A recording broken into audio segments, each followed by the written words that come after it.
The research station hung in the darkness like a forgotten promise. Ji-won pressed her hand against the cold window and stared at the frozen moon below. 3 years she had been here. 3 years of silence broken only by the hum of machines and her own breathing. She didn't mind the loneliness anymore. It felt safer than being around people who asked questions. Questions about why she volunteered for this posting. Questions about her family. Questions about Minho. Her brother's name still hurt to think about. 2 years had passed since the colony collapse. 2 years since she watched the emergency broadcasts, showing the habitat dome cracking open like an egg, spilling atmosphere and lives into the void. Minho had been 23. He was studying agriculture, trying to help terraform hostile worlds. Now he was gone, and Ji-won was here, cataloging the ruins of civilizations that had died long before humans even learned to make fire. The alarm broke her thoughts. Red lights flooded the station. Ji-won ran to the control panel, her heart hammering. The sensors showed something on the moon's surface, a crash. A ship had gone down hard, carving a fresh scar across the ice. She should have reported it immediately. Protocol demanded it. But the station's communication array had been acting up for weeks, and by the time she could get a message out, whoever was in that ship would be dead. The moon's surface temperature was 200 degrees below freezing. Nothing survived there for long. Ji-won made a choice. She suited up, grabbed the emergency medical kit, and took the landing shuttle down. The crashed ship was unlike anything she had seen before. Its hull was made from some kind of dark metal that seemed to drink in light. The design was aggressive, all sharp angles and weapon ports. This was a warship. The entry hatch was torn open, probably from the impact. She climbed inside carefully. The interior was dim, lit only by failing emergency lights that pulsed red. The corridors were tall, built for someone much larger than her. She found the pilot in what looked like a command chamber. He was massive, easily 7 feet tall, with slate-gray skin and a body covered in what looked like natural armor plating. His face was angular and harsh, with eyes that glowed faintly blue even as he bled out on the floor. He wore black armor that was cracked and scorched. One of his arms was bent at an impossible angle. Ji-won knelt beside him. His breathing was shallow and wet. Punctured lung, probably. She pulled out the medical scanner, hands shaking. The device struggled to read his biology. Different species, different physiology. But blood was blood and trauma was trauma. She could work with this. The alien's eyes opened and focused on her. He tried to speak but only managed a wet cough. Blood, darker than human blood, bubbled at his lips. "Don't talk," Ji-won said, even though she doubted he understood. She pulled out the emergency sealant foam and began spraying it over the worst wounds. The foam hissed and hardened, stopping the bleeding. It wasn't perfect, but it would buy time. She worked for what felt like hours. The alien watched her with those strange blue eyes. He seemed confused by her presence, maybe even suspicious, but he was too weak to resist, and slowly, her efforts began to show results. His breathing steadied. The glow in his eyes brightened slightly. Ji-won sat back exhausted. Her suit was covered in his blood. The alien stared at her, and then something impossible happened. He spoke and she understood him, not through words but through a small device attached to his throat that translated his language into standard, the common tongue of spacefaring species. "Why?" His voice was deep and rough like grinding stones. "Why what?" Ji-won asked. "Why do you help?" "I am enemy, unknown, dangerous." Ji-won looked at him. She didn't know why. Maybe because she was tired of watching things die. Maybe because Minho's face flashed in her mind and she couldn't bear to let another life slip away when she had the power to prevent it. Maybe because out here in the cold and dark it didn't matter what species you were. Everyone deserved a chance, but she couldn't say any of that. Her throat closed up. The grief she kept locked away came flooding back. Tears started running down her face inside her helmet. She couldn't stop them. They came hot and fast, blurring her vision. The alien saw this. His eyes widened with what looked like shock. He tried to sit up, wincing in pain. "You are injured," he said. "I did not see wounds. Where do you bleed?" Ji-won shook her head, wiping at her face even though it did nothing. "I'm not bleeding." "Then why? Why does water leak from your eyes? Is this poison? Malfunction?" She almost laughed. Almost. "No, these are tears. Humans cry when we're sad." The alien stared at her like she had grown a second head. "Sad, I do not know this word." The translator shows no equivalent. It's an emotion. A feeling. Pain, but not physical pain. Pain in your heart. Heart pumps blood. Heart does not feel pain unless damaged. Jiwon realized then how different they were. This being, this alien warrior, didn't understand emotions. Not really. She wiped her face again and stood up. Can you walk? We need to get you to my station. Better medical equipment there. It took effort, but together they made it back to the shuttle.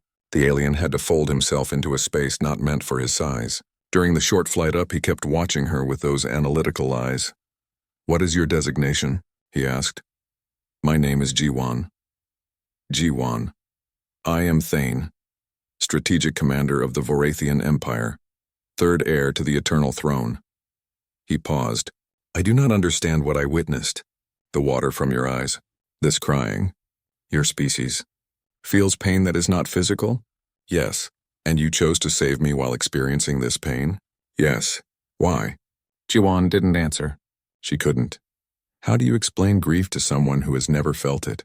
How do you describe the weight of loss to someone who doesn't understand what it means to love something so much that losing it breaks you? Thane seemed to sense her reluctance.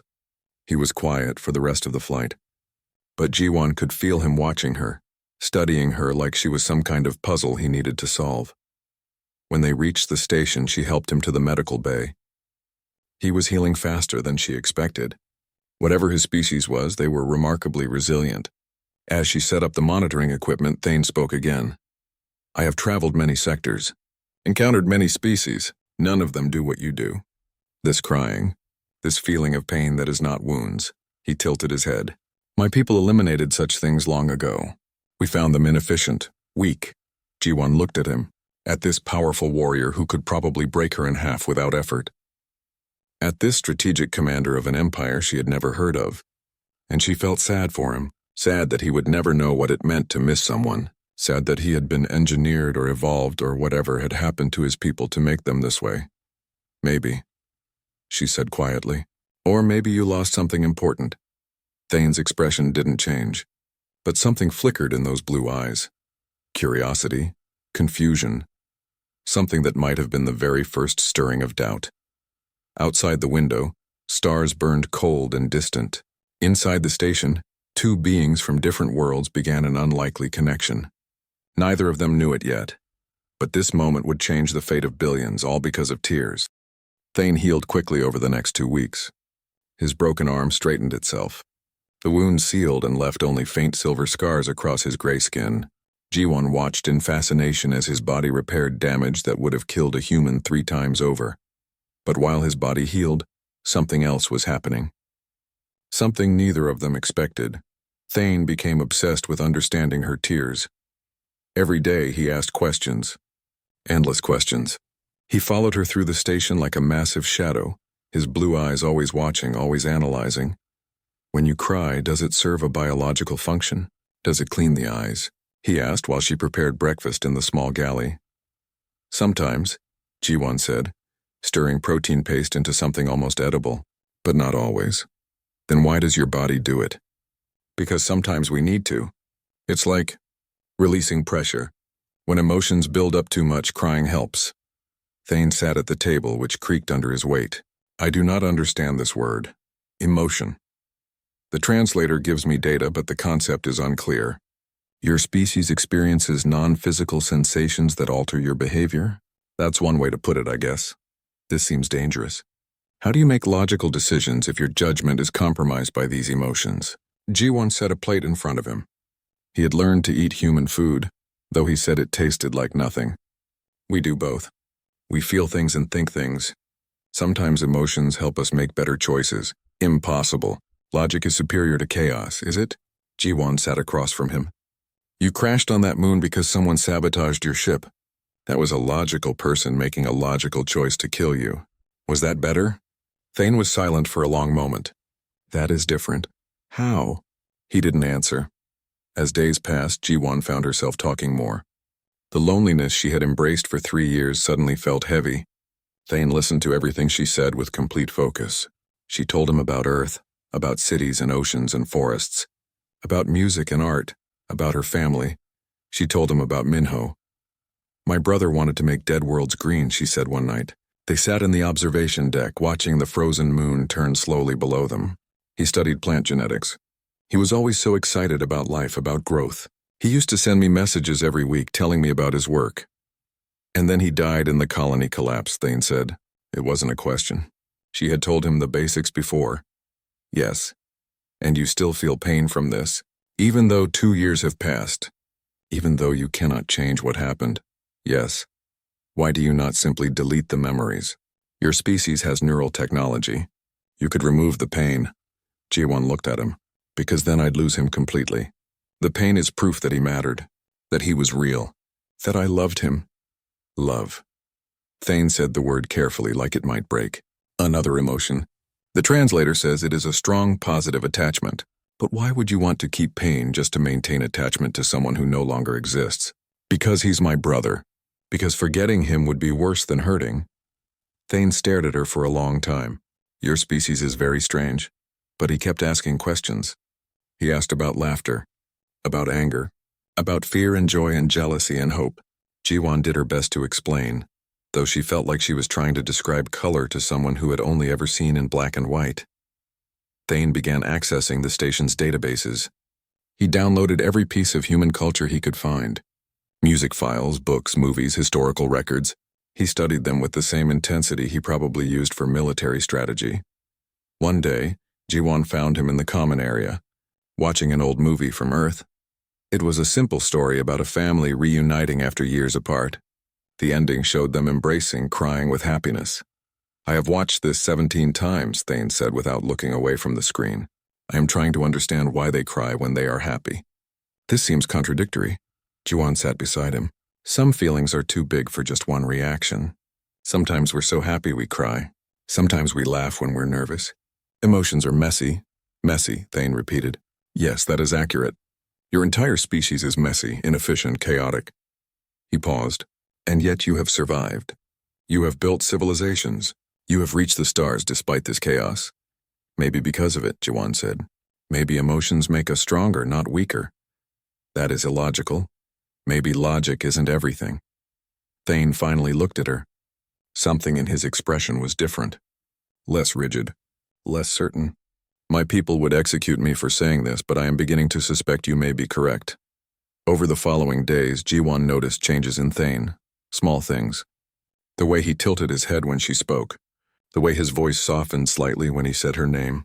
The way he positioned himself between her and the door, as if protecting her from threats that didn't exist. She asked him about the Varathian Empire. He told her things that made her blood run cold. We eliminated emotional capacity 400 years ago, he explained. Our scientists determined that feelings made us weak. They developed a process, genetic modification combined with neural restructuring. Within 3 generations, the entire species was converted. We became perfectly logical, perfectly efficient, and perfectly miserable, Ji-won said. We do not experience misery. We do not experience anything. That is the point. That's horrible. It made us powerful. We have conquered half the galaxy. We are the most advanced military force in known space. No species can match our tactical precision. But at what cost? Thane looked at his hands. I never questioned it before. I never thought to question it. But now, watching your films, reading your books, listening to your stories, he trailed off. I believe my people lost something. Something important. Something that made life more than just existing. Ji-won felt her chest tighten. Thane, what are you saying? He met her eyes. I am saying that I think I am beginning to feel something. It is faint, like an echo of a sound I have never heard before. But when you smile, something in my chest becomes warm. When you speak of your brother and your face shows pain, that same place becomes heavy. When I consider leaving the station and never seeing you again, something feels wrong. Broken. Ji-won's breath caught. That's emotion. You're feeling emotions, and that should be impossible. The conditioning is permanent. The genetic changes are inherited. I should not be capable of this, but you are. Yes. He reached out slowly and touched her hand. His skin was rough and warm. Ji-won, I do not fully understand what is happening to me, but I know that you caused it. You and your tears and your messy, chaotic humanity. You have infected me with something my people spent centuries eliminating. I'm sorry, she whispered. Do not be. His voice was rough. For the first time in my life, I think I am starting to understand what it means to be alive. They sat together in silence. Outside, the stars burned. Inside, something impossible was happening. A warrior designed to be emotionless was learning to feel, and the woman who taught him was discovering that maybe her own grief didn't have to be carried alone. Neither of them knew that Thane's ship had sent an automated distress signal before it crashed. Neither of them knew that the signal had been received. Neither of them knew that ships were coming. Human ships and Vorathian ships both racing toward this forgotten corner of space. Neither of them knew that their quiet moment together was about to become the center of a conflict that would decide the fate of two species, but they would learn soon enough. For now, they simply sat together, a human and an alien, sharing the warmth of connection in the cold void of space. The human military ship arrived first. It came out of faster-than-light travel with its weapons charged and shields up. Jiwan watched it approach on the sensors, her stomach twisting into knots. "They're here for me," she said. "My distress signal from 3 weeks ago finally went through." Thane stood beside her, his massive frame tense. "And they will find me. A Vorathian strategic commander. This will not go well. I'll explain. I'll tell them you're not a threat." "I am a threat. I command battle fleets. I have personally overseen the conquest of 14 star systems. They would be foolish not to fear me. But you're different now. You're changing." Thane looked at her with those blue eyes that had somehow learned to show emotion. "Am I? Or am I simply broken? My people will see no difference. Neither will yours." The ship docked with the station. Jiwan went to meet them at the airlock, her heart pounding. Thane stayed in the medical bay at her insistence. She didn't want the first meeting to be a confrontation. The airlock opened and armed soldiers entered first, weapons ready. Behind them came a man in a captain's uniform. He was in his 40s with sharp features and hard eyes that softened slightly when he saw Jiwan. "Dr. Jiwan, I'm Captain Hyunwoo. We received your emergency signal. Are you injured?" "No, I'm fine." Hyunwoo looked around the station, his jaw tight. "We detected a Vorathian vessel crashed on the moon." "Is the pilot dead?" Jiwan took a breath. "No, he's alive. I saved him." The soldiers immediately raised their weapons. Hyunwoo's hand went to his sidearm. "You're telling me there's a Vorathian on this station right now?" "Yes, but he's not dangerous. He was injured. I treated him. He's been helping me with repairs." "A Vorathian helping a human?" Hyunwoo's voice dripped with skepticism. "Do you know who they are? What they've done?" "They're expanding toward our territory. Intelligence suggests they're planning an invasion." "And you saved one?" "He's different." "Please, just let me explain." Before Hyunwoo could respond, Thane appeared in the corridor. He moved slowly, hands visible and empty. The soldiers all aimed at his chest. He could have killed them all in seconds, Jiwan knew, but he simply stood there, calm and still. "I am Thane, strategic commander of the Vorathian Empire, third heir to the eternal throne. I formally request asylum with humanity." The words hung in the air like a bomb. Hyunwoo's eyes went wide. "You want asylum? Why?" "Because I can no longer serve my empire. I have been compromised. I have developed emotional capacity. This makes me a traitor to my people. If I return, I will be executed." Hyunwoo looked between Thane and Jiwan. "This is insane. You're telling me a Vorathian commander has feelings now, and you expect us to believe that?" "I do not expect anything," Thane said. "I am stating facts. Dr. Jiwan has taught me to understand emotions. This education has fundamentally altered me. I can no longer think as my people think. I can no longer act as they would act." One of the soldiers, a woman with pilot insignia, lowered her weapon slightly. "Sir, if he's telling the truth, this could be valuable intelligence." "A Vorathian defector? Or it could be a trap," Hyunwoo said. The next hour was tense. Hyunwoo contacted his superiors. Jiwan explained everything that had happened, leaving out nothing. Thane submitted to scans and questioning. The soldiers searched the station and examined his crashed ship. Finally, Hyunwoo made a decision. "We're taking you both to Kepler Station, neutral territory. The diplomats can figure this out there. Thane, you'll be confined to quarters during transport. Any aggressive action and my people will space you. Understood?" "Understood." The journey to Kepler Station took 3 days. Jiwan spent most of it with Thane in his assigned quarters, which were really just a converted cargo bay. Guards stood outside, but Hyunwoo allowed her to visit. "They fear you," Jiwan said. "They should. If I were loyal to my empire, I would have already killed everyone on this ship and taken it as a prize. Why haven't you?" Thane looked at her. Because the thought of harming you causes me pain. Physical pain here. He touched his chest. And because I have learned that there are things more important than conquest. Like what? Like understanding why you cry. Like learning what music sounds like when you truly hear it. Not just process sound waves. Like discovering that being near you makes me feel complete. I do not have a word for it. My language was not designed for such concepts. Jiwon felt tears prick her eyes again. Thane. There, you do it again. Water from your eyes. But this time I think I understand. You are not sad. You are something else. Something that makes my chest feel warm. Happy, I'm happy. And a little bit sad. Both at once. Both at once, Thane repeated. Messy and chaotic. Just like you said. He reached out and carefully wiped a tear from her cheek. Thank you, Jiwon, for showing me this. Whatever happens, thank you. During the journey, Jiwon met more of the crew. Dae-yoon, the pilot who had spoken up earlier, visited Thane out of curiosity. She was fearless, sitting right next to him and asking blunt questions about Varathian military tactics. Junyo, a young engineer, came to examine the technology from Thane's crashed ship. He treated Thane with cautious curiosity rather than fear.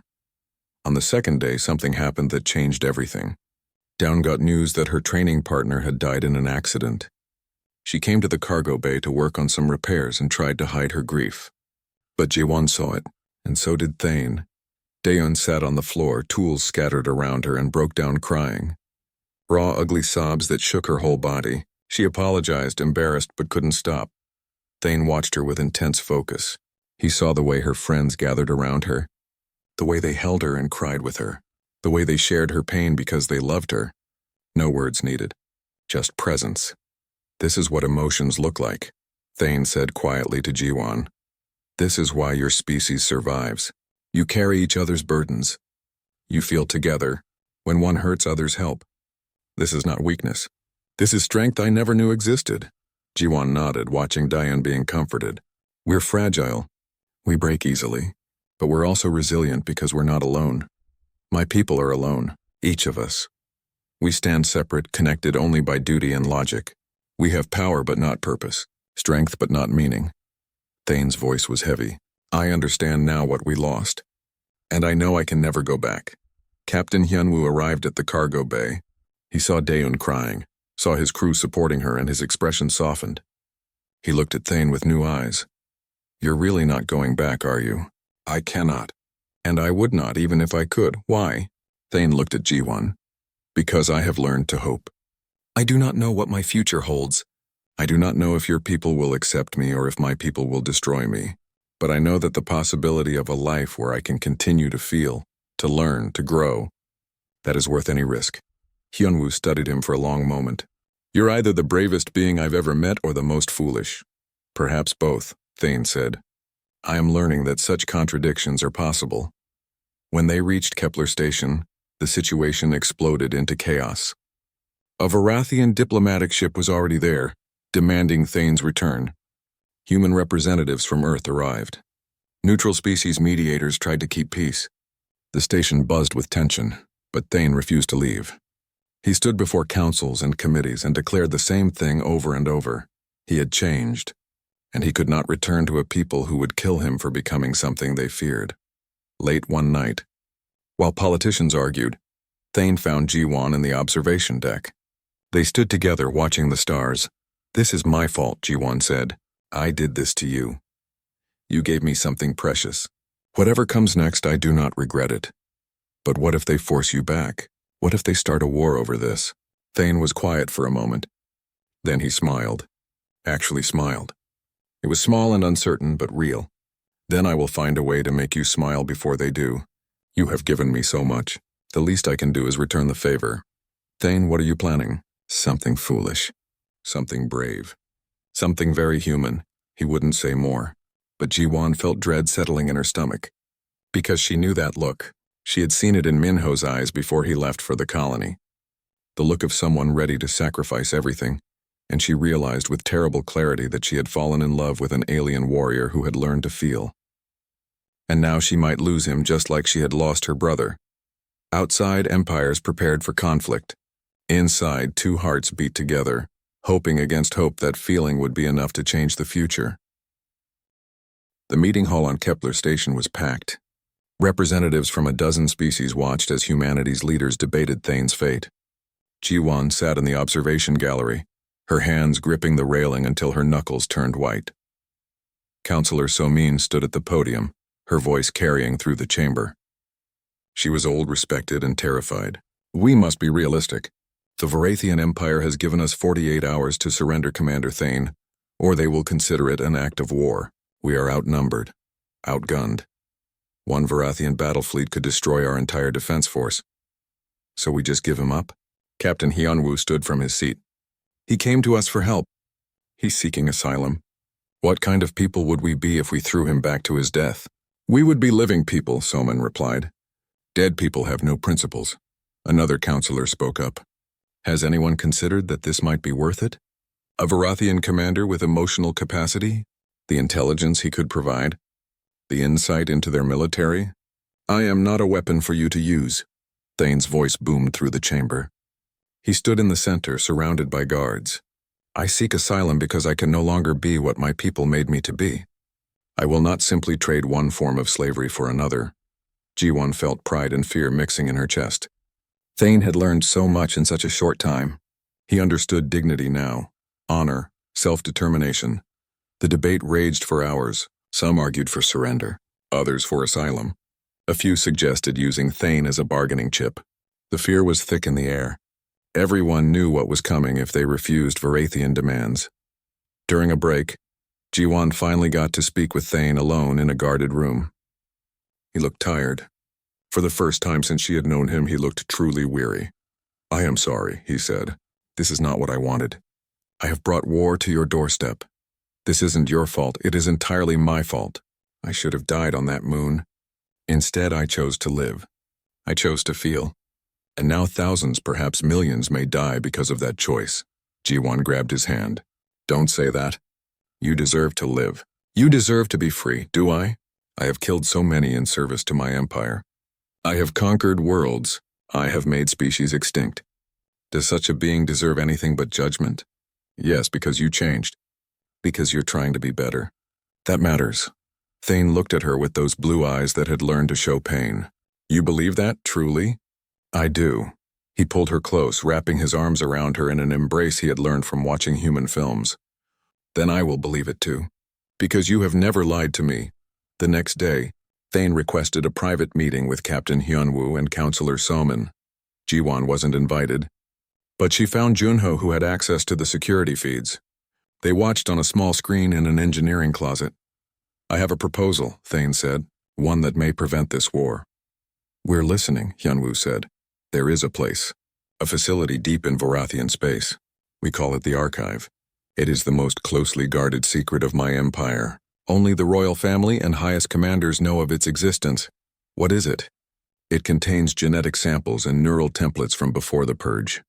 From before my people eliminated emotions. There are also volunteers, thousands of Varathians who chose to enter stasis rather than undergo modification. They have been sleeping for 400 years, waiting for a day that may never come. So-min leaned forward. Why are you telling us this? Because if the Archive's existence were revealed to the Varathian population, if individuals could choose to restore their emotional capacity, it would fracture my empire's unity.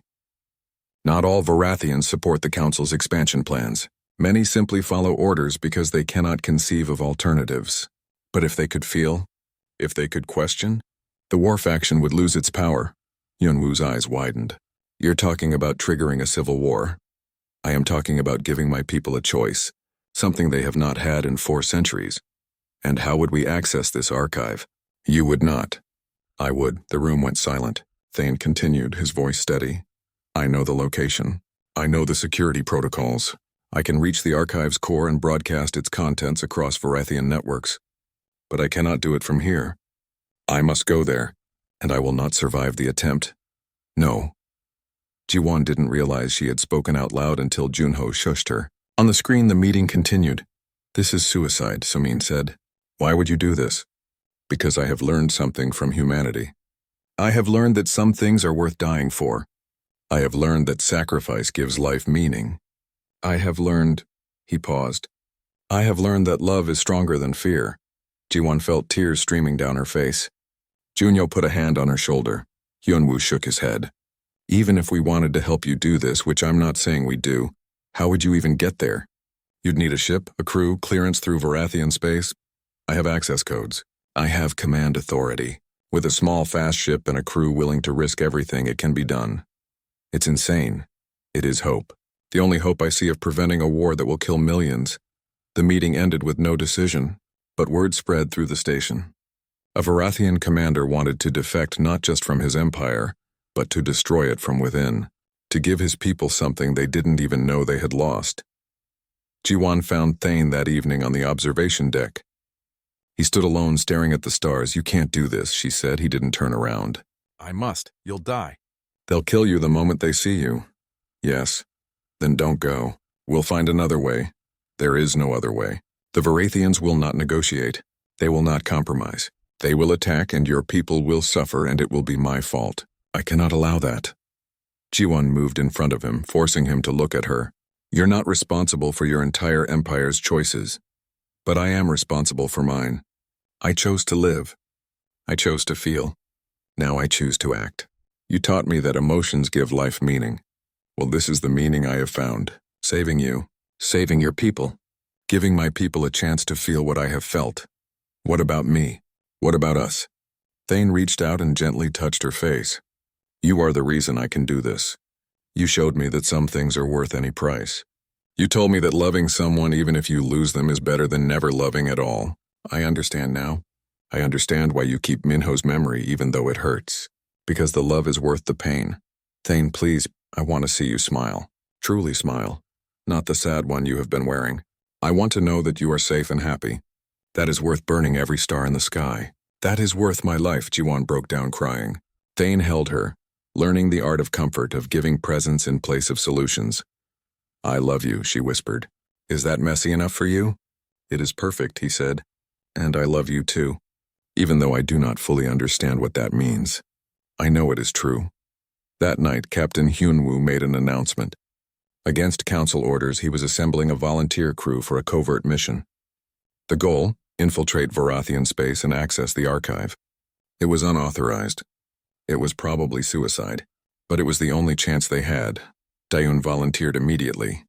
I'm the best pilot you have. You need me. Junho raised his hand. Someone has to keep the ship from falling apart. One by one, others joined. Young soldiers who believed in something bigger than themselves. Engineers who wanted to be part of history. Scientists curious about the archive's secrets. And Ji-won. She volunteered without hesitation. Thane tried to refuse her. No, you must stay safe. You don't get to decide that. If you're going to die doing something stupid and brave, then I'm coming with you. Maybe I can make it slightly less stupid, Ji-won. No arguments. You said you wanted to make me smile. Then survive this. Come back to me. That will make me smile. Thane looked at her for a long moment. Then slowly he smiled back. A real smile full of warmth and sadness and hope. Then I will try. For you I will try. The crew prepared in secret. Hyunwoo requisitioned a fast scout ship. Junho modified the engines for speed. Dayun planned the route through Varathian territory. Thane briefed them on security protocols. They had 72 hours before the Varathian ultimatum expired. 72 hours to cross half the galaxy, infiltrate the most secure facility of the most powerful empire, and either change history or die trying. As the ship launched from Kepler Station under cover of a diplomatic convoy, Ji-won sat next to Thane in the passenger section. She held his hand. His rough, warm, alien hand that had learned to hold hers with gentleness. Whatever happens, she said. Thank you for teaching me that I could feel something other than grief again. Thank you for teaching me to feel at all. The stars stretched into lines as they jumped to faster-than-light speed. Behind them, empires held their breath. Ahead of them, an uncertain future waited. But for now, in this moment, they had each other. And that was enough.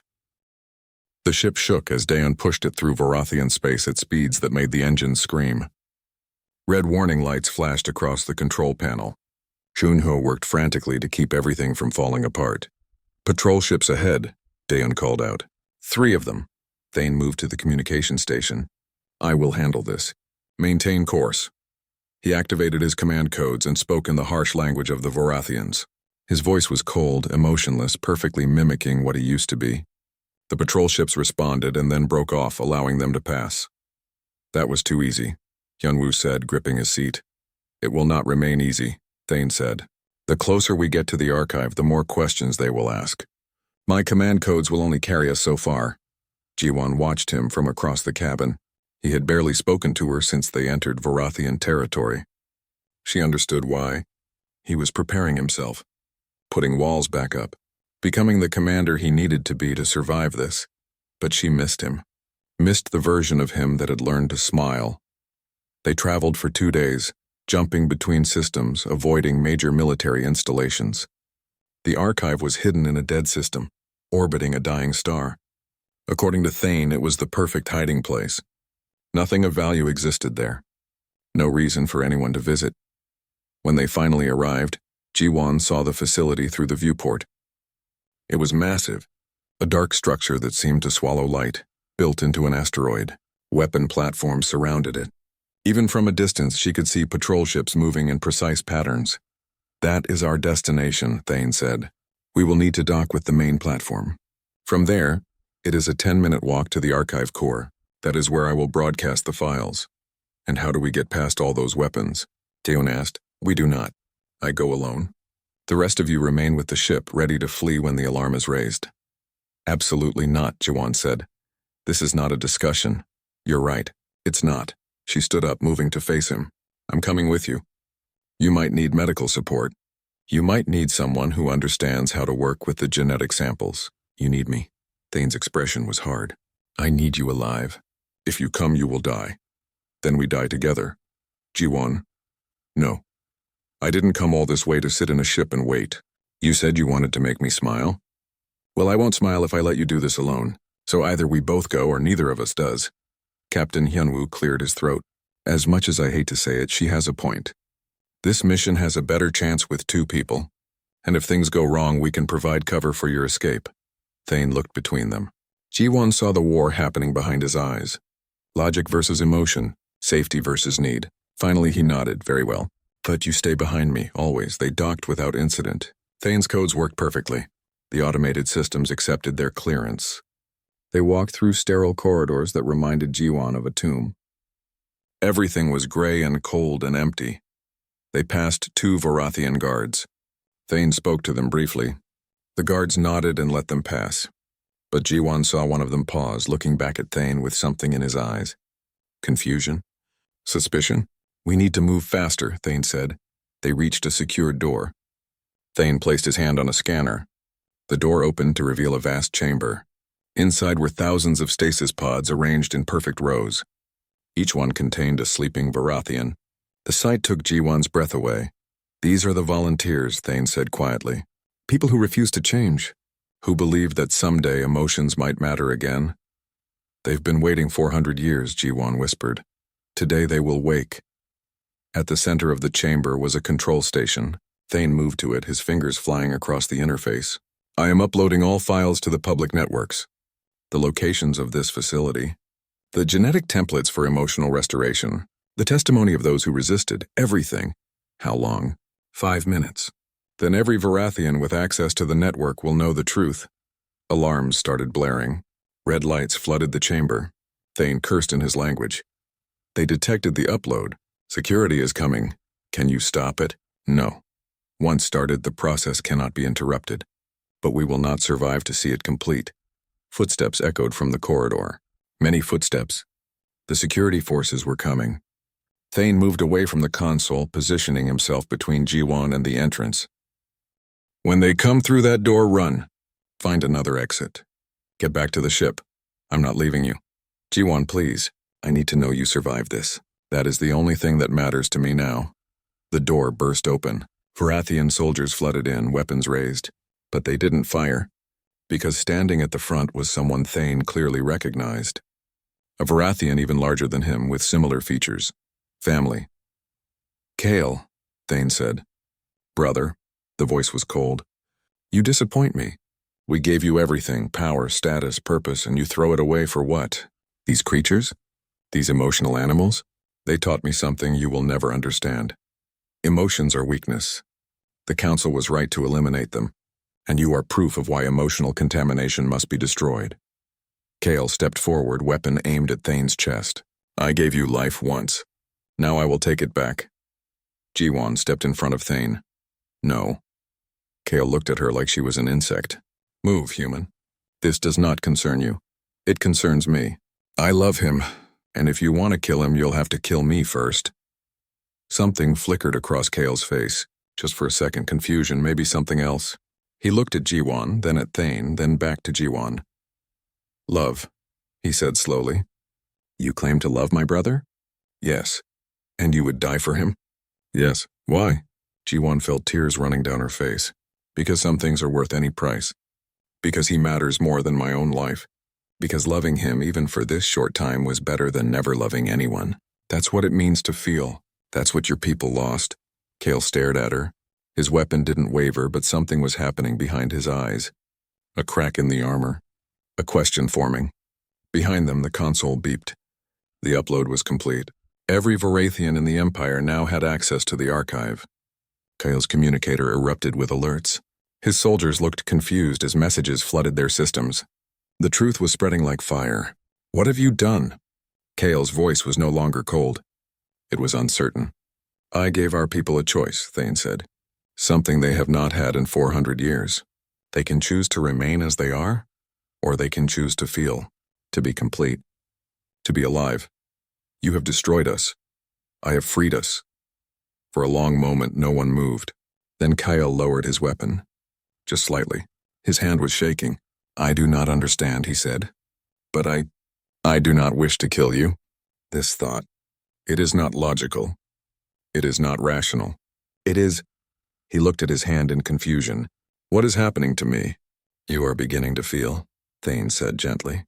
It is frightening, but it is also beautiful. I cannot... Kale's weapon dropped completely. He looked at his soldiers. Stand down. Sir? One of them questioned. I said stand down. Let them go. Thane moved forward carefully. Brother, come with us. Let me help you understand this, but Kale shook his head. No, I must stay. Our empire is about to fracture. Someone must help guide our people through what comes next. But you, he looked at Jiwon, keep him safe. Teach him what he needs to know. And perhaps someday teach me as well. The soldiers parted. Captain Hyunwoo's voice came through their communicators. Whatever you did, it worked. The Empire is in chaos. Ships are standing down. We need to leave now before someone decides to restart the war. Thane and Jiwon ran. Through corridors, past confused guards, back to the docking bay. Hunyo had the engines ready. Dawn launched them away from the facility the moment they were aboard. As they jumped away from Varathian space, Jiwon watched through the viewport. Already she could see ships breaking formation. The Empire's perfect military coordination was dissolving into chaos. But it was not violent chaos. It was confused, uncertain chaos. The chaos of people who suddenly realized they had choices. Thane stood beside her, his hand finding hers. Did we do the right thing? She asked. I do not know. I know we did the only thing we could do. The rest is up to them. Back at Kepler Station, they were heroes. The Varathian threat had dissolved overnight. Not destroyed, but transformed. Millions of Varathians were choosing to undergo emotional restoration. The Empire was fracturing into smaller territories, each experimenting with their own balance of logic and feeling. It would take generations to sort out. There would be conflict and confusion, but there would be no war. Counselor Soman met with them personally. You saved us. Both of you. Earth owes you a debt we can never repay. We do not want payment, Thane said. We want only to be left in peace. Consider it done. Later, on the observation deck of a station now celebrating instead of preparing for war, Jiwon and Thane stood together. The stars outside were no longer threatening. They were just beautiful. You did it, Jiwon said. You burned stars to make me smile. Am I succeeding? Thane asked. She turned to him, and this time her smile was genuine, full of joy and relief and hope. Yes, you're succeeding. Thane smiled back, and this time the smile was easy, natural. He pulled her close, and they stood together, two beings from different worlds who had found something universal. Somewhere in Varathian space, Kale stood in the archive, surrounded by volunteers waking from 400 years of sleep. He touched his face where he felt something wet. Water leaking from his eyes. He was crying. He didn't know why, but he would learn. The galaxy was changing, one feeling at a time, one choice at a time, one smile at a time, and it had all started because a human woman cried for her lost brother, and an alien warrior wondered why.